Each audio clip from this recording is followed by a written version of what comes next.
اعوذ باللہ من الشیطان الرجیم بسم اللہ الرحمن الرحیم۔ امام صادق علیہ السلام فرماتے ہیں، قائم کے قیام سے پہلے 5 نشانے ظاہر ہوں گے جو سب ختمی علامات ہیں، یمانی و سفیانی و سیحہ و نفس زکیہ کا قتل اور بیدام زمین کا دھنس جانا۔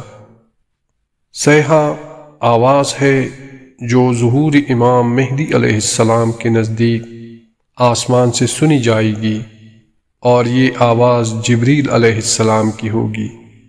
اس کو ندائے آسمانی بھی کہتے ہیں۔ النداء کا لفظ قرآن مجید میں بھی آیا ہے۔ اگر ہم چاہیں کہ آسمان سے ان پر آیت نازل کرے جن کے سامنے ان کی گردنیں جھک جائے گی، جس وقت بانسری میں پھونکا جائے گا، کی تعویل سیحہ آسمانی سے ہوئی ہے۔ جناب امیر المؤمنین علیہ السلام فرماتے ہیں کہ 3 موقعوں پر ظہور کے منتظر رہو: اہل شام کے اندرونی اختلافات، خراسان سے سیاہ پرچموں کا آنا، اور ماہ رمضان میں چیخ کی آواز۔ امام باقر علیہ السلام فرماتے ہیں، صدا دینے والا آسمان سے قائم کے نام کا آواز دے گا، اور ہر آدمی مشرق سے مغرب تک اس کو سنے گا، جس میں تمام لوگوں کو دعوت دی جائے گی کہ وہ مکہ میں حضرت مہدی علیہ السلام کے پاس پہنچ جائے۔ تمام انسان اس آواز کو اپنی زبان میں سنیں گے۔ آواز آسمان سے سنی جائے گی، آواز نزدیک و دور سے یکساں سنی جائے گی۔ خواب سے تمام انسان بیدار اور وحشت زدہ ہو جائیں گے۔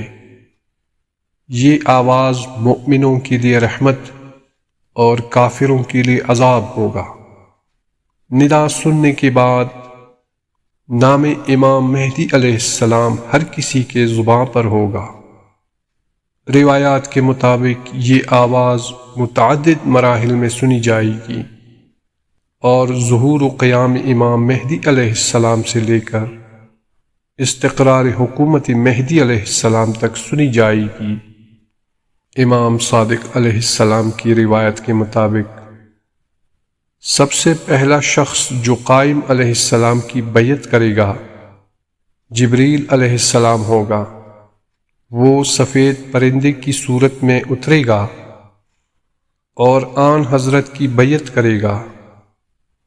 اس کا ایک پاؤں کعبہ پر اور دوسرا بیت المقدس پر ہوگا، اور آواز دے گا، امر خدا آ گیا۔